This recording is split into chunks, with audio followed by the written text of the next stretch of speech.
Hello guys, आज हम देखेंगे थर्ड काइंड ऑफ सिंगुलैरिटी जो कि है एसेंशियल सिंगुलैरिटी। सो एसेंशियल सिंगुलैरिटी की डेफिनेशन क्या है? पॉइंट z नॉट पर हमारे फंक्शन f का एसेंशियल सिंगुलैरिटी होगी अगर जो आप फंक्शन f ले रहे हैं उसका जब आप लॉरेंट सीरीज़ एक्सपेंशन करें तो उसका जो प्रिंसिपल पार्ट है उसमें इनफाइनाइट नंबर ऑफ टर्म्स होने चाहिए, तब हमारे फंक्शन की z नॉट पर एसेंशियल सिंगुलैरिटी होगी। तो जब हमने लॉरेंट सीरीज़ एक्सपेंशन पढ़ा था तब आपने देखा था कि उसमें दो पार्ट्स होते हैं, एक एनालिटिक पार्ट, दूसरा प्रिंसिपल पार्ट। तो इस तरह से होता है लॉरेंट सीरीज़ एक्सपेंशन जहाँ पर फंक्शन fz है। इसमें ये पार्ट एनालिटिक पार्ट कहलाता है क्योंकि यहाँ पर z माइनस जेड नॉट की पॉजिटिव पावर्स रहती हैं, ठीक है। और z नॉट क्या आपका सिंगुलर पॉइंट है, ओके।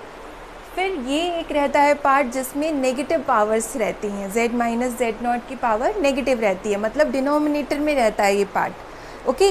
तब ये पार्ट कहलाता है principal part. So principal part ये है। तो हम जो बात कर रहे हैं उसमें फंक्शन का जब आप लॉरेंट सीरीज़ एक्सपेंशन लिखें तो उसमें ये पार्ट नेगेटिव पावर्स वाला पार्ट, मतलब डिनोमिनेटर में जो z माइनस जेड नॉट है वो पार्ट आपका इनफाइनाइट नंबर ऑफ टर्म्स को कंटेन करना चाहिए, तभी हमारा फंक्शन जो z नॉट है उस पर उसकी एसेंशियल सिंगुलैरिटी होगी। तो उसका सबसे बेस्ट एग्जांपल एक लिखा है मैंने, function fz is equals to e to the power 1/z।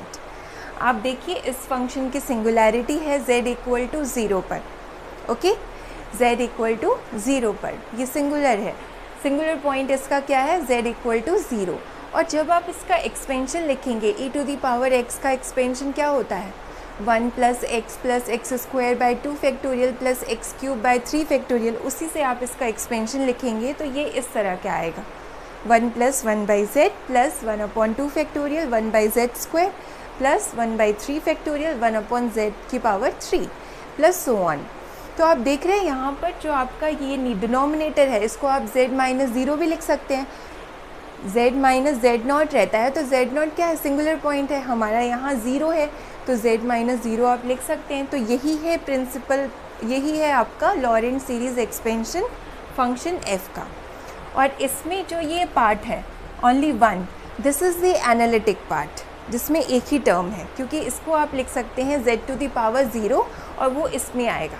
लेकिन इसके अलावा जो आगे पार्ट है वो सारा प्रिंसिपल पार्ट है क्योंकि उसमें नेगेटिव पावर ऑफ z है, z डिनोमिनेटर में है, ठीक है, इसलिए ये प्रिंसिपल पार्ट है। और इसमें कितनी टर्म्स है, इनफाइनाइट नंबर ऑफ टर्म्स है, इसलिए ये एग्जाम्पल है आपका एसेंशियल सिंगुलैरिटी का, मतलब फंक्शन f की एसेंशियल सिंगुलैरिटी है at a point z is equals to 0 origin पे। So this is the best example of essential singularity.